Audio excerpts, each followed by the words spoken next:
Ameen jedhe daraakee. Waaqayyo gooftaan balaa isaaf haa kaatu. Balaa halkan deemu, cabinsa lafee, balaa konkolaataa, balaa waraanaan du'uu, balaa dhukkubaan du'uu si haa oolchu.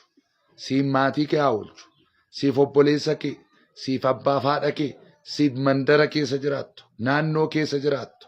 Waaqayyo haa oolchu. Akkas jedha caaffanni qulqulluun warri maqaa isaa waammatan in oolu jedha.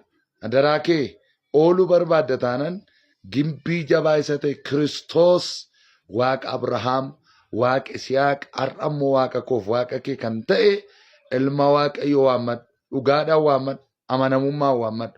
Dhaloonni Waaqayyo waammatu bara kam keessan badu. Dhaloonni Waaqayyo waammatu jireenya isaa gadi na deemu. Hojiin isaa gadi na deemu. Mul'anni isaa gadi na deemu. Tajaajilli isaa gadi na deemu. Eenyuun waammattaati? Warri Waaqayyo waammattan jabaadhaa. Isiniif Waaqayyo hin lola. Isiniif Waaqayyo hin falma. Isiniif Waaqayyo balbala bana. Isiniif Waaqayyo guddina ariifachiisaa fida. Kanaaf Iyesuus in oolchaa, in of kalchaa. Warri ameen jettan ergaa kana sheer koppiliinki godhaa. Gooftaan isin haa eebbisu. Iyesuus in oolcha.